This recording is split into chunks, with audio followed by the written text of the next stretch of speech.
Good morning, and thanks for joining us here at the Michigan Department of Education in the Office of Educator Talent. We're happy to have you with us this morning. What we're going to be discussing today is how to move from a compliance mindset to a growth mindset with respect to our educator evaluation systems. So specifically, the things that we're going to be talking about today are the purpose and the importance of an educator evaluation system.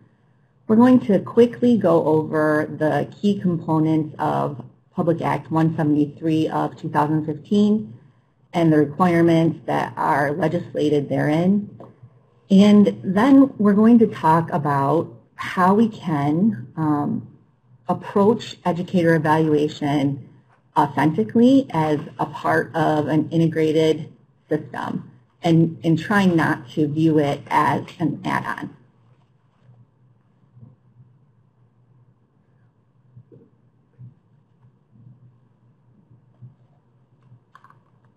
I'd like to begin this time together today by acknowledging the very deep and wide pool of expertise that is represented both in the field and in those participating in today's webinar. And I'd encourage you to post in our Q&A box throughout today's session any best practices your schools and districts are employing that align to our priorities within this webinar. At the end of our webinar, we will be producing a follow-up document with the Q&A from today's session, which all participants will receive, along with the PDF of the presentation deck and the link to the webinar recording.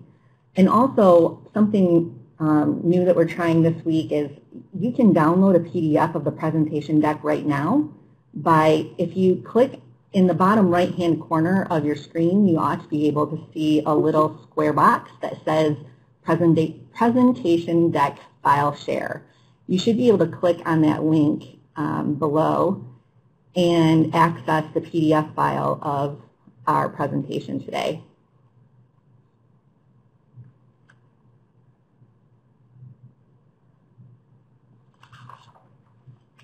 So I wanted to take a second and just introduce the folks who are here in the room with me at Michigan Department of Ed.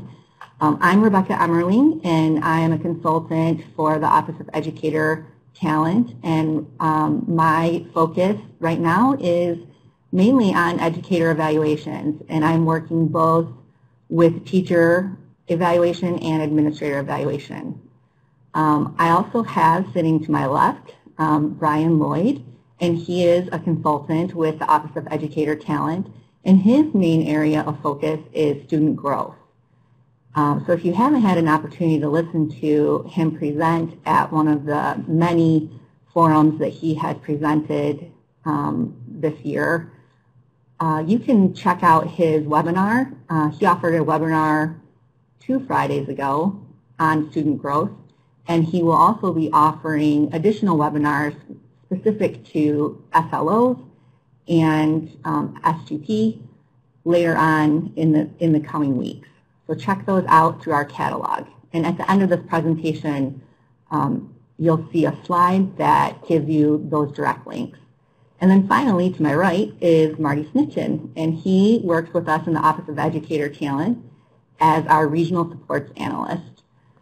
So he works directly with our regional liaisons out in the field, who many of you have had an opportunity to work with regard to the trainings, the vendor-based trainings, and additional trainings that have been going on throughout this entire year.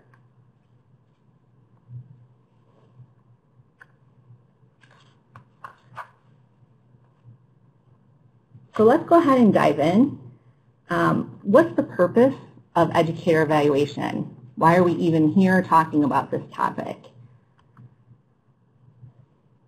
As our state's top 10 in 10 years initiative strategic goal number 3 states, our goal within the Michigan Department of Education Office of Educator Talent is to assist our constituents in the field with their educator evaluation systems so they might not only be compliant to the minimum standard defined in our legislation, but so they might exceed those requirements and leverage this system to truly improve professional practices and student outcomes in an authentic way through the integration of best practices and evaluation with their existing district systems. So what you're looking at there is a piece of the top 10 and 10 strategic goals, and that's goal number 3.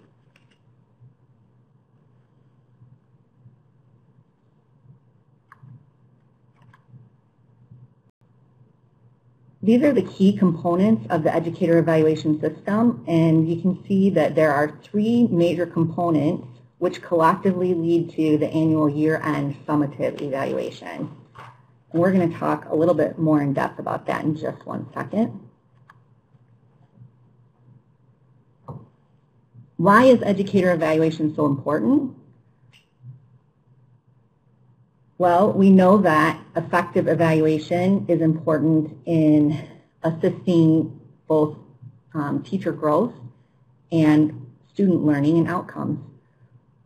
When we implement our evaluation systems with fidelity, and when we use research-based instruments, and when we give authentic feedback, that creates opportunity for meaningful dialogue. And a well-implemented feedback cycle leads to the improvement in measured skills and strategies. And when we improve our measured skills and strategies, we see an improvement in student outcomes. And Marzano has done a lot of research on efficacy and on what benefits a strong educator evaluation system provide. And in fact, there's a correlation with the teacher's usage of best practice strategies and a 31 percentile point increase in student achievement. So that's significant, and it's something that we cannot just ignore. I wanted to just give you a second to read through 380-1249, which discusses the district's decisions that are to be informed by educator evaluation. This is the actual legislation.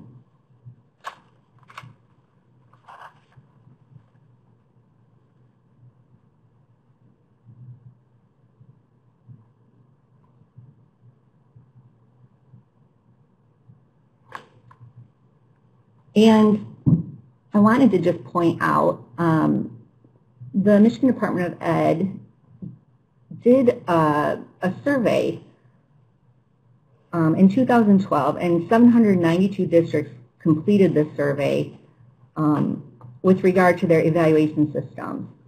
And what the information that was derived from that survey is what's represented there in the chart that you're looking at. But these are all the different types of decisions that districts are making due to or through the information they receive from evaluation. Other pieces that came up were assignment to committees or roles beyond the classroom, classroom support and assistance, layoff, recall, transfer, mentoring, staff placement, scheduling, studying improvement goals, and merit pay. Those also came up, but the top 6 are those that you see there in the chart. So what we can conclude is that some pretty weighty decisions are informed by evaluation results, even outside of the efficacy rating that educators, both teachers and administrators, receive through the summative end-of-year evaluation.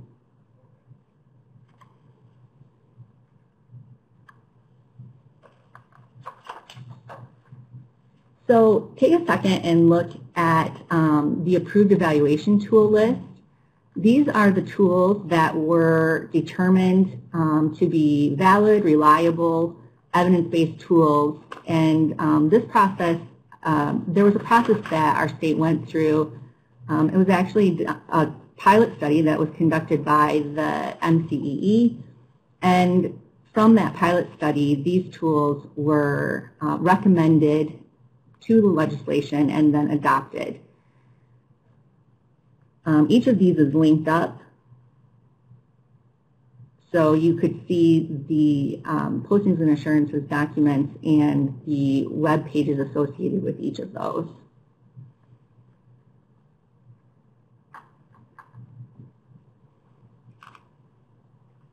I also should mention that additional tools may be added to the state-approved list once the administrative rules establishing a process for doing so are completed. And MDE is looking to have that application protocol ready to launch by the summer of 2017. So it's possible that additional tools may be added to that list, and it's possible that that tools may be removed from the list. So those that protocol and process will be released shortly, and it's anticipated that it will be done by this summer.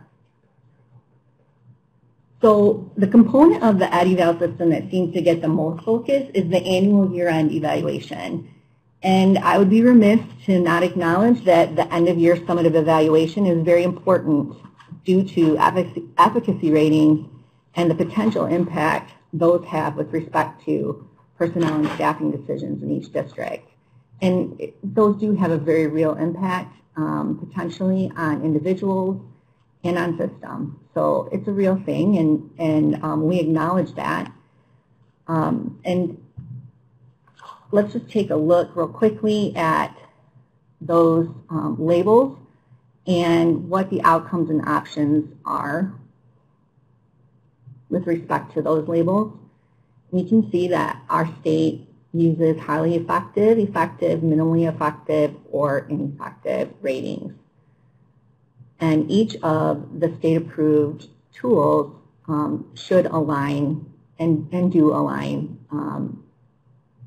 very clearly with those ratings and with this process.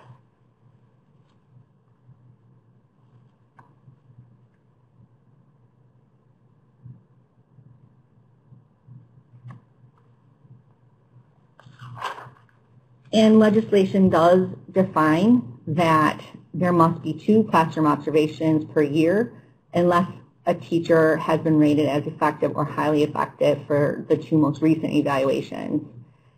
There must be at least 1 classroom observation that is not scheduled ahead of time.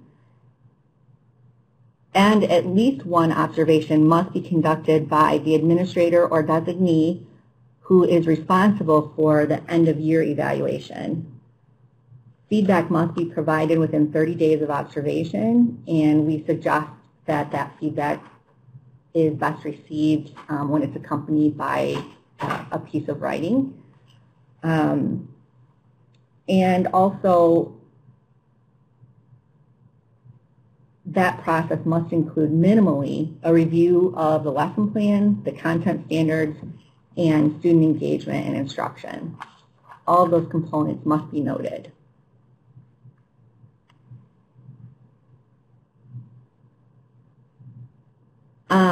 Another component that is dictated through and defined through legislation is student growth. And legislation calls out that that must be done through multiple measures.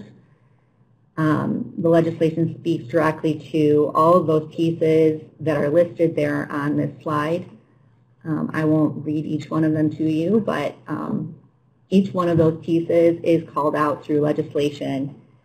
I do want to just note that SLO are a model that's being used widely across the country and within the state.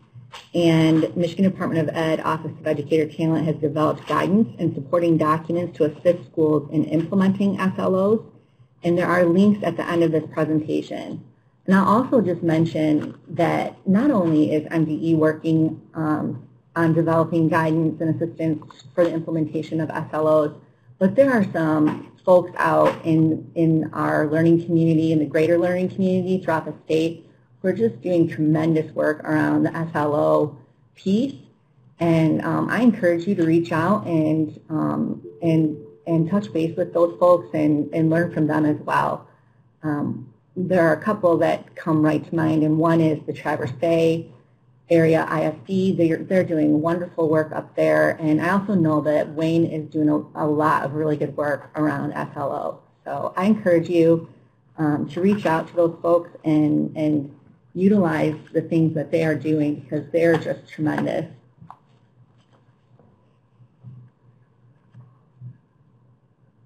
So the specific student growth requirements that are called out in the legislation are that we should be using 3 years of data when that is available.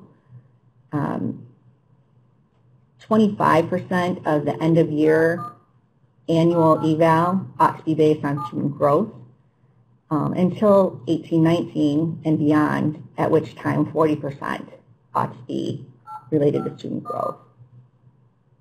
And state assessment data must be used for tested grades and subjects starting in 18-19.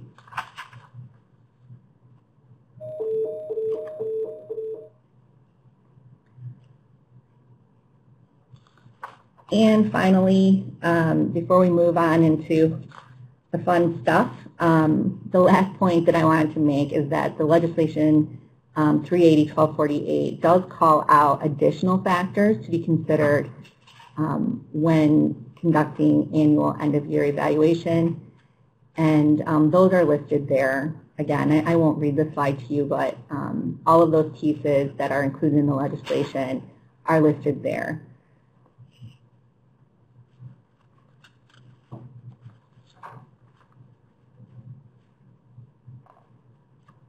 Okay, so now we're going to move into the really fun stuff because this is where the magic happens. When you start looking beyond the compliance piece of the educator evaluation system and how it has been legislated, and we all know that we have to do those things that we just talked about just to be compliant. But what those of us here in the Office of Educator Talent are really, really interested in is leveraging the power in this process and the power behind these research-based tools and really taking our systems beyond compliance to excellence. So the true power in an evaluation system comes from the process of authentically embedding it into the already existing multiple facets that comprise a highly functioning school system. In other words, it becomes an integral part of the way you do business.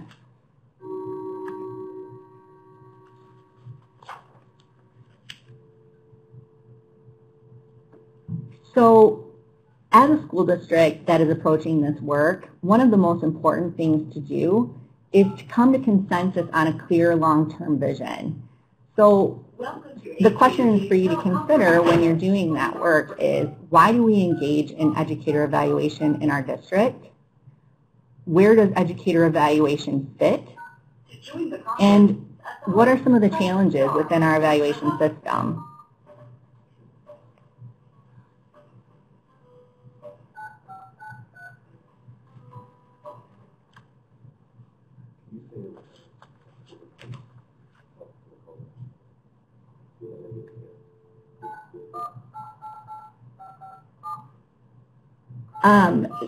Sorry, we're trying to get some people connected here. It looks like we're having some issues with one of the audio bridges. So if you hear the telephone in the background, I apologize. I hope that's not too distracting. Clearly it distracted me since there was like a 10-second pause there, but I'm going to move forward. So also, as a part of that process, you're going to define your district's expected outcomes by looking at essential questions. What is your goal? What is the goal for your educator evaluation system? Is it to be compliant, or are you looking beyond compliance and are you looking to be growth focused? And if your goal is to be growth focused, what are the specific growth outcomes that your district would like to accomplish? And these are conversations that need to be had with key stakeholders throughout your school district, and they are very clearly a part of your visioning within your school district. So that could include your school board, it could include all different stakeholders, community members, whomever has a stake in your school district. These are questions that need to be considered as a part of your visioning process and your goal setting process for your district and school improvement plan.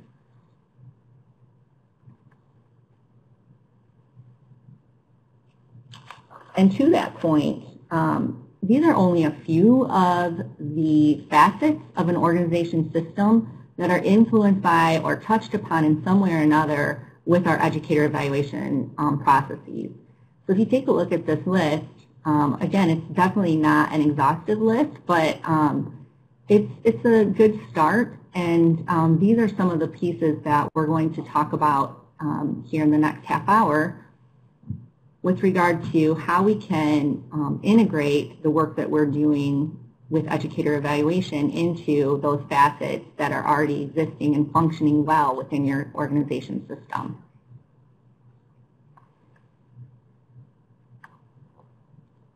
So let's pause for a second.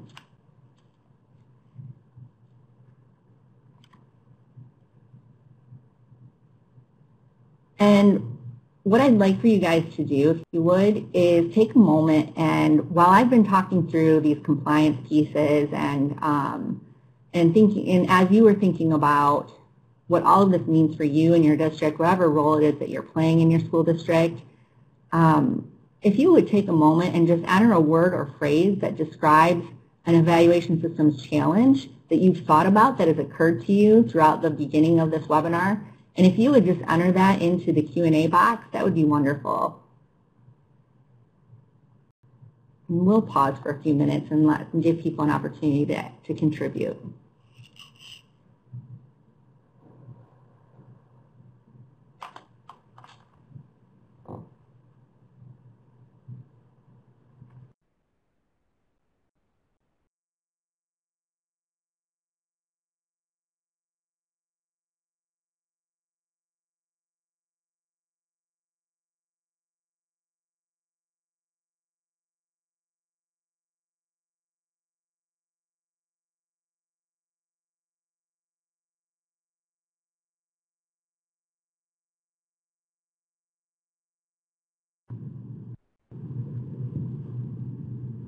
This is great. Thank you, you guys.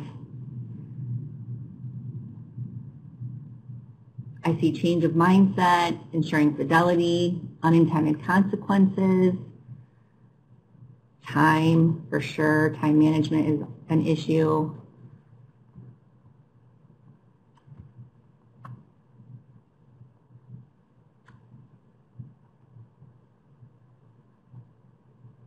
Misconceptions, teacher buy-in, punitive versus growth. That's interesting. Lack of local measure. Let's see, lack of local measures to use in determining student growth. Okay.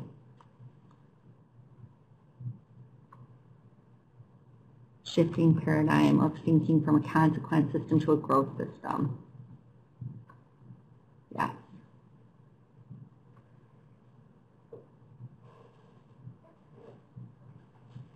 Linking tool indicators to best practices and achievement outcomes. Thank you guys. I really appreciate your participation in that. Hopefully, our talk here in the next little bit will address some of these pieces. But as I go through the Q&A at the conclusion of this webinar, and I take a look at all of these again, if I don't touch on something that was mentioned here, I'll do my best to try to address some of those issues, some of those challenges, if they're not addressed today in this webinar. Cindy, I see that you're saying there's a horrible echo. Are other people experiencing that as well? If you are, could you please just let me know through the Q&A?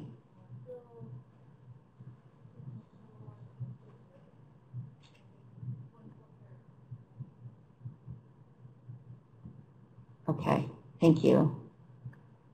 Cindy, I'm sorry, I don't know. I don't know what's going on there. If you're still having problems, maybe if you could get in touch with Yolanda, with Ms. Stevens.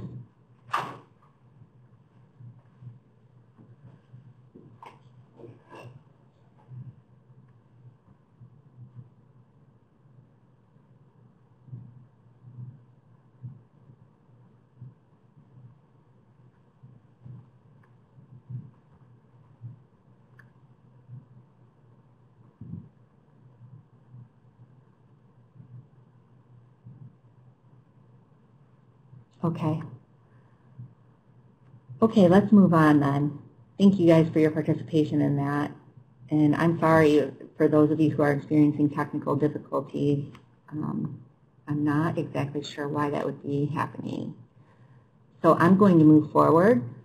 The next piece that we're going to talk about is how our curriculum and instruction system is influenced, or how educator evaluation system is influenced through curriculum and instruction. It goes both ways. Probably the most important thing, if people don't walk away with anything else from this talk, probably the most important thing that that I would like for everyone to hear is this. The power of this evaluation tool is not in necessarily the end of year evaluation. The power is in the framework. What is important is for us to regard the evaluation model, whichever of the approved tools that you've chosen, or if you're using your own tool and your district has chosen not to use one of the state-approved tools, whatever tool it is that you have chosen, if you regard that evaluation model as the foundation from which you build your instructional pedagogy, I think that a lot of times districts, schools, leaders are looking at this evaluation tool as simply an add-on. It's something extra that we have to do because the legislation says we have to do it, and they are not looking at this as an opportunity to align the different facets of our system through one framework. And if you look at each of the approved tools, each of them actually was built upon an instructional framework. And in most cases, the actual evaluation tool was secondary to that framework. The framework was designed to improve instruction, to guide pedagogy.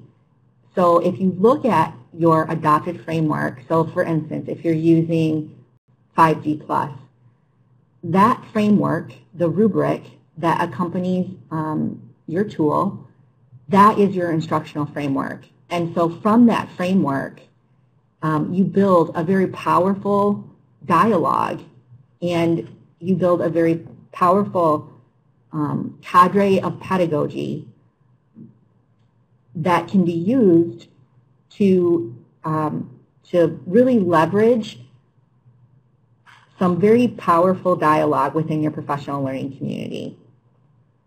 And hopefully, those of us here in Office of Educator Talent can really help districts begin to see that framework for what it is and really start aligning all the various pieces of their systems with the framework that they have chosen, whichever framework they have chosen. It really, all four of the instructional frameworks that are on the state approved list all have huge capacity for building instructional pedagogy and to become a very powerful piece to align practices and dialogue. So one of the things that is recommended for each of these tools, and of course each vendor addresses it a little bit differently, but the bottom line is that what we're talking about today is vendor agnostic. You can do any of this with any of the tools that you're using, even if you're not using one of the approved tools. These are just best practices, but as you look at your framework, if you take the time to study each and every indicator with your stakeholders, and if you take the time to identify the look-fors, so in other words, as you're going through your rubric and you're looking through the different criteria, the success criteria that are indicated within each rubric square, look at and talk about and have some really deep discussion around look-fors. If an evaluator is to walk into a classroom, what can they look for? What are the teacher behaviors that they can look for? What are the student behaviors that they can look for?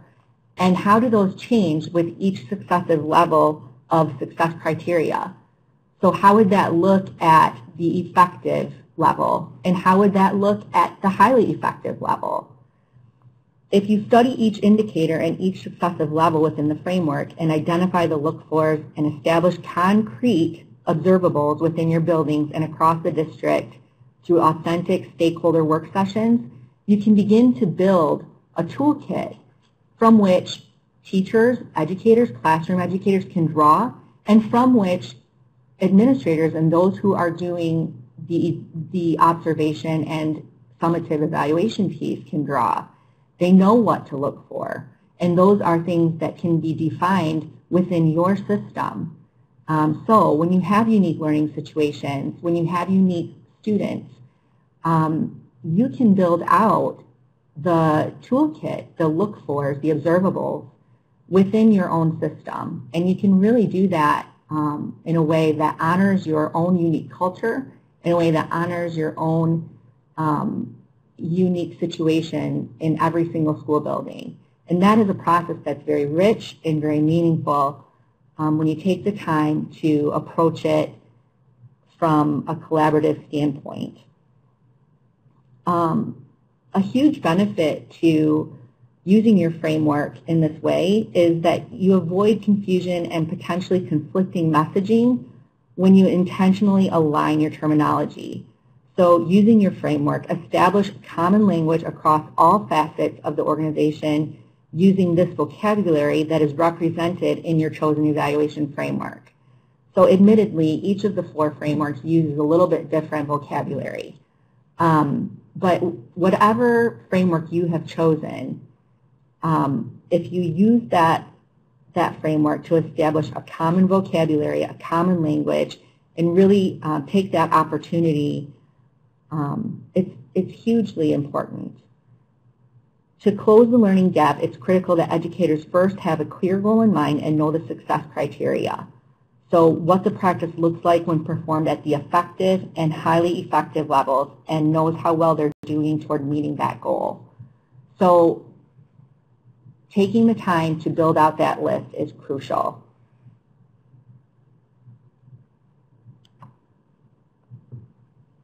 Let's take a minute to consider how these different practices and these different protocols fit within the school improvement framework. What you're looking at right now is the Michigan School Improvement Framework, and I'm sure you've all seen this probably hundreds of times. But if you take a look at the cycle that's represented through that graphic, the process is to gather and study, and within that process, you're to collect and analyze data, build profiles, set goals, and take a look at your student performance and student growth.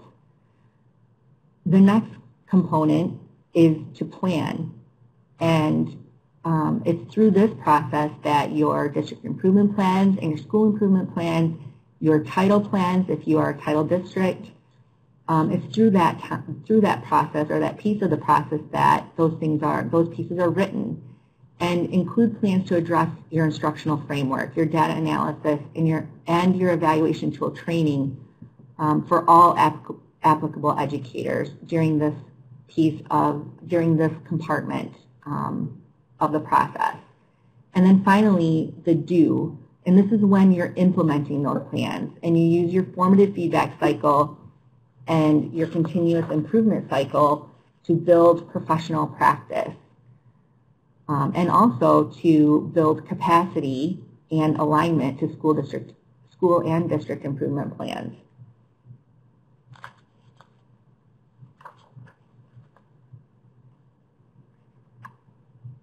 So more specifically, each of these pieces of your school improvement process, the building of the district improvement plan, the building of your building level plans, and your individual growth plans as an educator, whether you are a teacher or an administrator, you really should and need to have an individual growth plan as well. All of that those are all using the same data points that are collected and analyzed for evaluation processes. So you do not have to contrive a different set of data to meet those goals. You can use the same data points, the same data analyses processes and protocols for your educator evaluation process and your school improvement process. They can be one and the same. They do not have to be different. They do not have to be separate.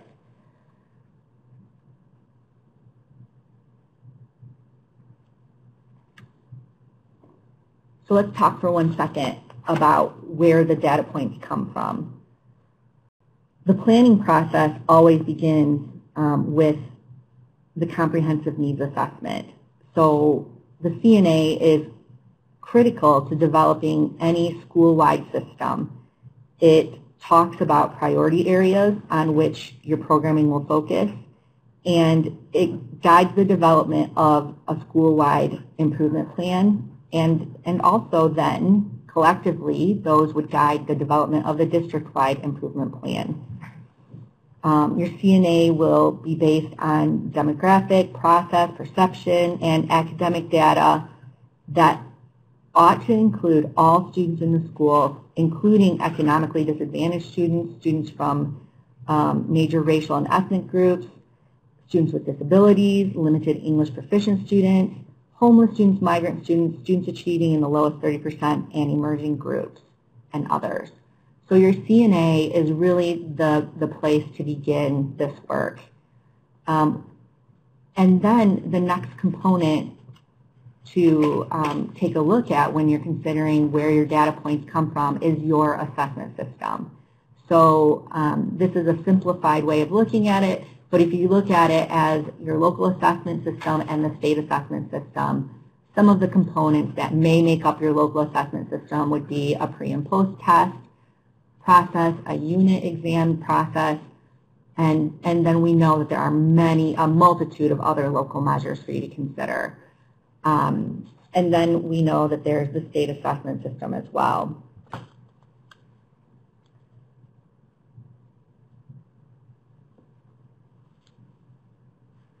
When you're collecting and analyzing your data, an examination of how demographic, process, and perception data impact student achievement should be done, and it should be done continuously. At a minimum, these data points should be collected, reviewed, analyzed, and evaluated annually. And that fits perfectly in with the evaluation cycle. So let's talk about the SLO evaluation cycle, which is one of the pieces that MDE is recommending as how you would address local assessment. You'll see that it's very similar to the process we just talked about with respect to the school improvement cycle. And when you compare those side by side, you can draw the comparison and you can really see how closely those are aligned.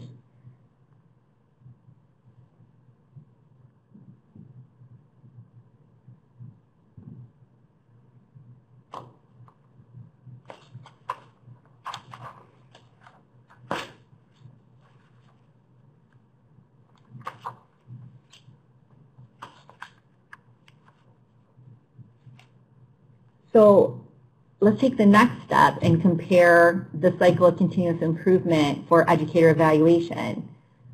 So this is actually, this graphic that you're looking at is a vendor agnostic 5-step cycle of continuous improvement that was developed by the Massachusetts Department of Education.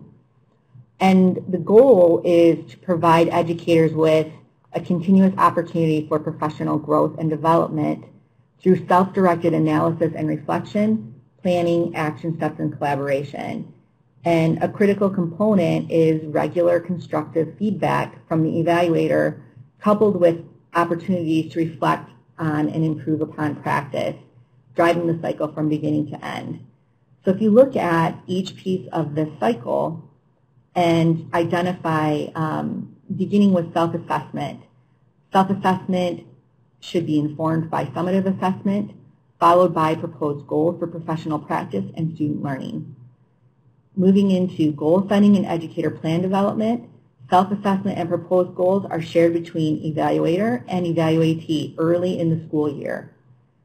Moving into plan implementation, this is the pursuit of the goals in the plan and the collection of evidence of practice. Timely feedback for improvement, timely access to plan support, and collection of educator performance evidence and progress toward goals through observations, announced and unannounced observations. And then finally, the formative assessment evaluation piece. This is generally going to occur mid-year, and it should prompt reflection. It should prompt dialogue between educators and evaluators, and consider changes to practice, consider changes to goals or planned activities when adjustments are appropriate. This ought to be aligned to summative assessments that are used for student growth goals.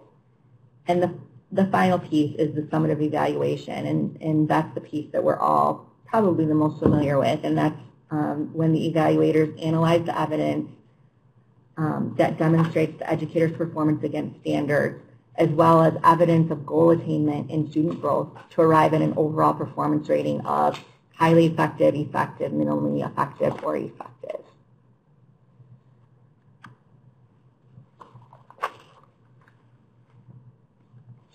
So let's talk about the all-important component of the educator evaluation cycle, and that's feedback. This is probably one of the toughest things to get good at when you are the evaluator and when you are the evaluatee, because it's kind of, I think that many of us define ourselves through our work, define ourselves, in some cases, self-worth through our work. And so sometimes it's tough to hear feedback if it doesn't align to your perception. So there's been a lot of research done around effective feedback, and Hattie has done a lot of research, and I don't know if you're a Hattie fan or not, but I tend to think that he's done great work. And so I quoted him. He says, one of the most powerful influences on how people learn is feedback. He also provides a definition for feedback and says that it's information that's provided by an agent regarding aspects of one's performance or understanding which reduces the gap between the student's current level of understanding and or performance and the goal. The type of feedback, the way in which it's given, matters. And Siggins, Arter, Shapus, and Fung say it's the quality of the feedback rather than its existence or absence that determines its power. So we know that there's formative feedback and summative feedback. And summative is designed to measure the overall impact of the educator on student achievement if you're looking at teacher evaluation and on teacher efficacy and student achievement. If you're looking at administrator evaluation to determine overall leadership impact. So if you have to look at those a little bit differently, but it's equally as important for administrative evaluation and teacher evaluation. And delineating between what ought to be formative feedback and what ought to be summative feedback. In order for feedback to be meaningful and powerful, it needs to be structured to identify for the learner what was done well, what needs improvement, how to improve. Those are the critical components for powerful feedback. It needs to identify what was done well, what needs improvement, and probably the hardest one is how to improve.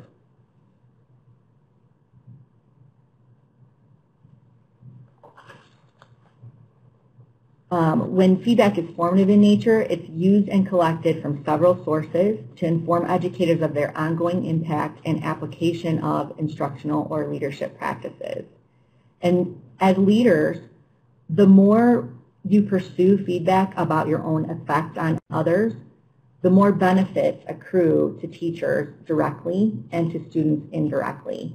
But when you're asking for feedback, administrators and leaders, building leaders, district leaders, when you're requesting feedback, you need to make sure that your inquiry includes inquiry on the impact on student learning and using formative and summative data. So, in other words, when you're requesting feedback, be really intentional about what kind of feedback you are asking for, and make sure that you're including inquiry into the impact that you are having as a leader on student learning.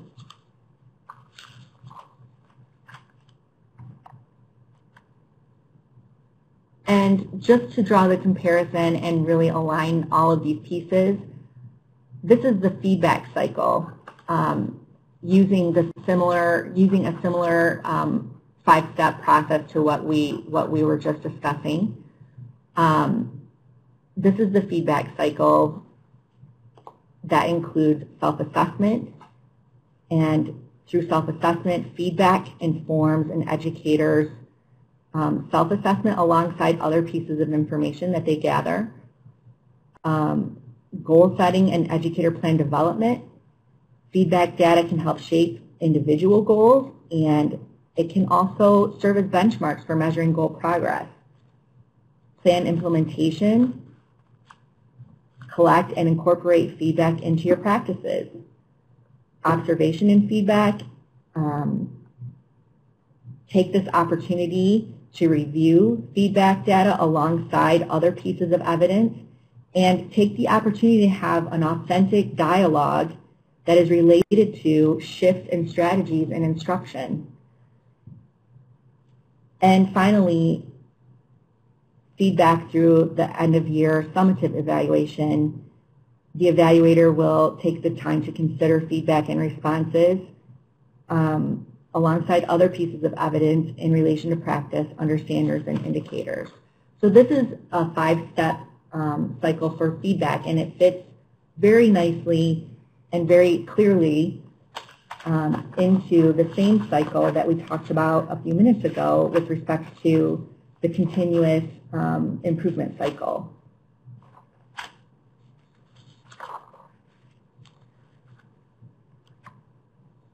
So feedback should answer these 3 questions. Where am I going? Feedback that answers this question affirms the learning goal and what success would look like to accomplish it. This feedback tells the educator specifically what they need to improve in order to accomplish the goal. How am I going? Feedback that answers this question tells the educator what progress they're making towards accomplishing the learning goal. So how are they progressing? How are they going? And where to next? Feedback that answers this question helps educators know where they're supposed to go next as they work toward attaining their goals. Where should the educator put their time and effort and their attention to close the gap between the goal and the current performance level? Patty says that feedback thrives in condition of error of not knowing, not in an environment where we already know and understand. And school leaders need to welcome error in a similar fashion that a teacher would welcome error and misunderstanding from students in their classrooms. In other words, it should be safe to ask questions and seek feedback, which takes a culture and environment of trust in which one can receive feedback without fearing negative reactions or consequences from our peers or our supervisors. Relational trust and learning are at the heart of our work. And so building those pieces takes time, it takes intentionality, and it takes a level of transparency that sometimes is not easy to establish, but is definitely worth the effort.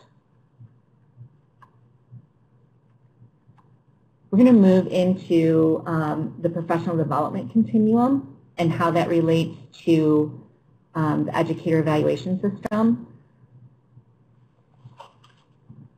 So at the Office of Educator Talent, we're really interested in looking at the continuum that ought to be in place for professionals when they are considering entering the teaching workforce, all the way through until they are ready to leave the teacher workforce, the educator workforce.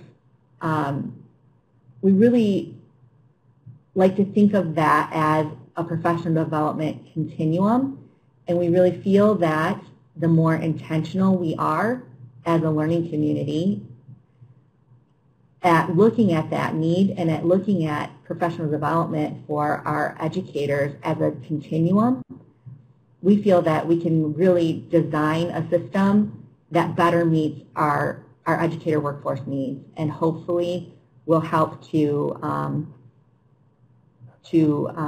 address any gaps that are existing right now. So what you're looking at right now is just the a conceptual map, I guess, from beginning with teacher prep programs and moving all the way through an educator's professional career, and taking a look at each step along the way and what type of professional development would be beneficial.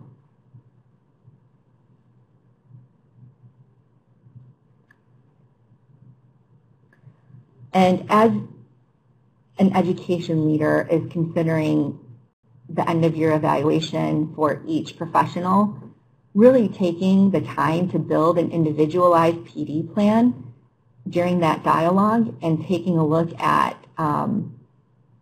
how each individual's needs could best be met, where they're at on that continuum, where they need to be, and how we can help them get there. So each professional should have an individualized professional development plan.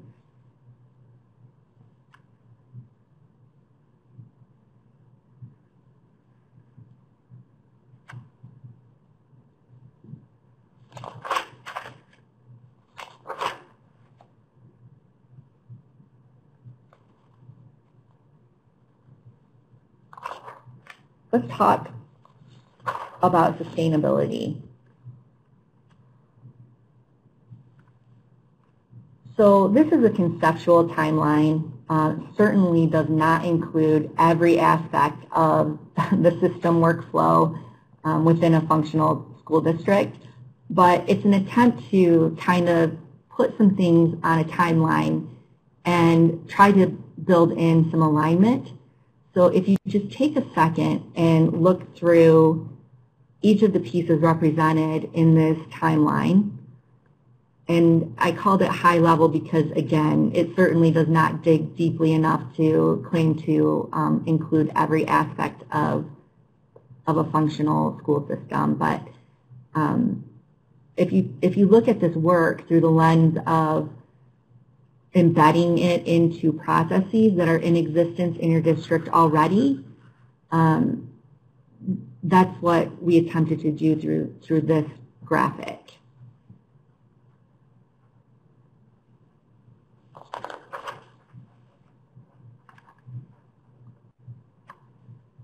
So before we can conclude this session, we need to talk a little bit about some practical issues with regard to sustainability and with regard to educator evaluation system.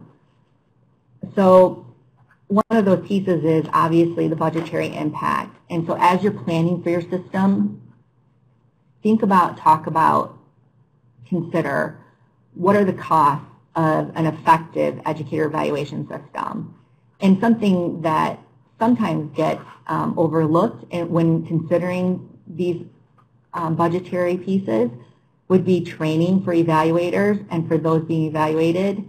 And we've had the benefit of having the additional grant funds to do that training, but we know that those grant funds are not going to be in place for the upcoming year. So how can districts address training and continuous need for training outside of this current year's grant allocation? And something that that I would offer for consideration is through your professional development model within your district plan, look at your Title IIA and your Title I Consolidated app, and look at, if you're looking at your evaluation system as a mechanism for instructional improvement, then you very clearly can build pieces to support educator evaluation system implementation through that lens. Of course, you need to remember the supplement supplant piece, but if you're looking at your educator evaluation system as a growth mechanism for educator professionals, then you can very clearly accomplish those goals with your professional development plan. So a couple of other practical considerations would be time management that came up earlier, and really building an intentional way of addressing that. Some suggestions that have been made would include using outside agencies to assist with some feedback, some observation and feedback protocols within your school district.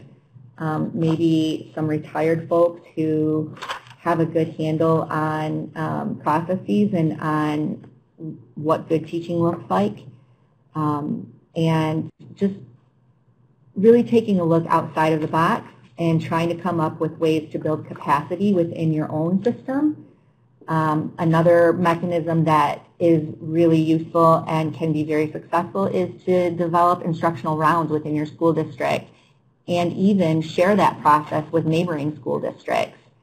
You can get a lot of observation in. You can get a lot of opportunity for meaningful feedback and meaningful dialogue by sharing that process with other instructional leaders and with other teachers across districts or within your district.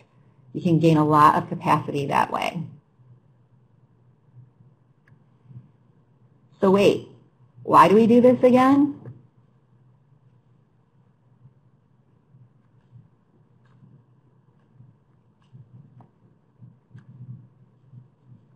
We do this because we know that efficacious evaluation systems positively impact student outcomes. There's lots of data that supports the notion that classroom teachers have the greatest impact of any controllable factor on student achievement. Second to that would be the building administrator's impact. But if you could just imagine a system that is designed to intentionally feed, nurture, and grow our professionals from before entry into the field until the last day in the field through a professional development continuum, that's where we would like to be. And when you look at evaluation as something that is done with the evaluatee and not to the evaluatee, capacity grows. This is just a simple reminder that our teachers are the heart of our educational system, and we need to help them embrace this process and not feel victimized by it, but own it as a mechanism for their own satisfaction in their professional growth. I want to leave you guys today with some resources. These are all linked up to the resources that are provided for you on our OET webpage. And also, I wanted to share with you the catalog for our webinars that we've built out for you at the Office of Educator Talent. And this is what you'll find. This is also linked up here on this page. And finally, we're going to ask that you please do this end of course survey. Here, the link is here on the slide, but I think we're going to throw the link up in a box as well in just a second here. Hopefully you can see that. It just got dragged onto the screen. Down here, there's an end of course survey link that'll take you right to a very brief survey. If you are doing this as your third component of the webinar series, if you've attended and participated in both the first and second webinars and you are looking for Sketchy credit, you must complete the survey as evidence of your participation today. But if you're not, we would still really appreciate the feedback. So please take a moment and let us know what you think about these services that we've provided. This is my contact information, so please feel free to reach out. We are here to help in Office of Educator Talent. We are not an oversight office, we are a helping office.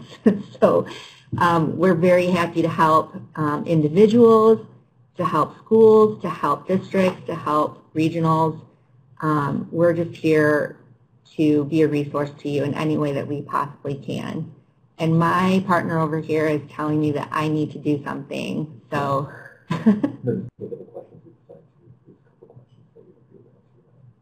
Oh, they're telling me I should look at the questions because they've assigned me some questions to answer.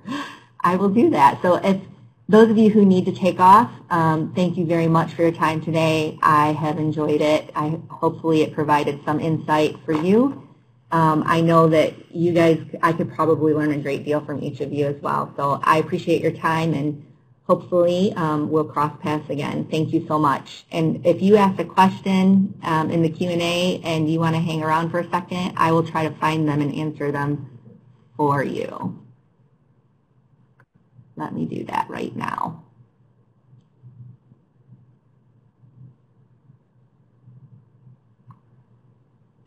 Are there good models that new principals could use when developing goals with teachers? Yes, there are. I will attach a couple of those to the email that I send out as a follow-up. That's a great suggestion, Jerry. Thank you. There are some that have been developed by the vendors that we are using, but there are also vendor-agnostic models for developing goals with teachers that I would be happy to share with you. So thank you for that. That's a great suggestion.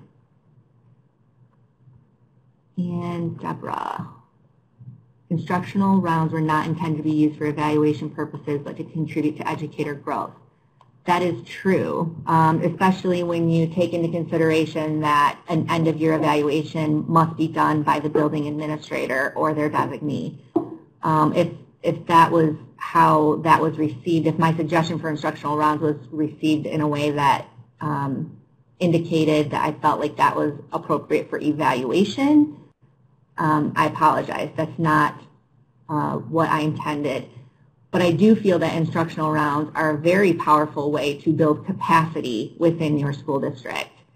And I do believe that they can absolutely contribute to feedback cycle. So while that feedback may not be contributable to an end-of-year evaluation, my position is that the end-of-year evaluation is the least important part, and that the most important part of an evaluation cycle is a professional's growth. So if you build an instructional round process that is embedded and is accepted and is celebrated by your instructional staff, they will not see that as a threat. They will see it as a welcomed opportunity for feedback from their peers. If it's employed as and intended to be threatening, then it absolutely can be threatening. And I have seen it both ways.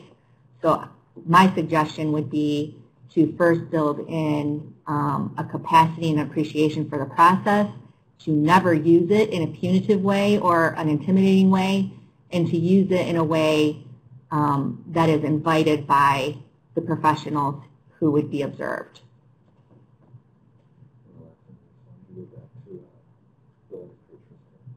Okay, I'm going to go back to the link page. No, somebody asked about is there a resource with all four of the teacher observation models listed for comparison purposes? Okay, so somebody asked if there was a resource that compares all four instructional models. I actually do have that comparison. It's kind of a high-level comparison. It doesn't get into great detail, but it was done through the MCEE pilot when they piloted those pieces. So I can attach that as well. Is that in the Q&A somewhere, Brian? Yeah. Okay, so when I go through the Q&A, that will prompt me to include that. I'll include that as a PDF file as well for whomever asked that question. But there is a comparison document in existence. It's not a great, super in-depth comparison, but you can see a pretty high-level comparison of those 4 tools. Are there any other questions? I want to go back to the link of resources. Oh, resource link. I'm sorry, I thought you meant the survey link. Okay, let me throw those resources back up for you.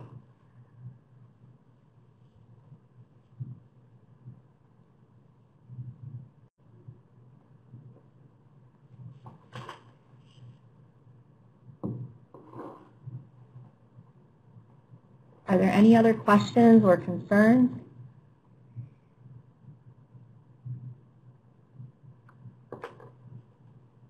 Oh, I see. Are there any?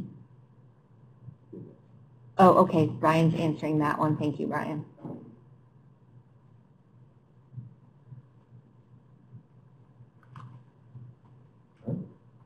Well, I want to say thank you one more time. I appreciate it. This is a new format for me. I am not used to delivering professional development to a blind audience. It's weird not having that visual cue from participants. Thank you for helping me learn, and I look forward to meeting you guys out in the field someday soon.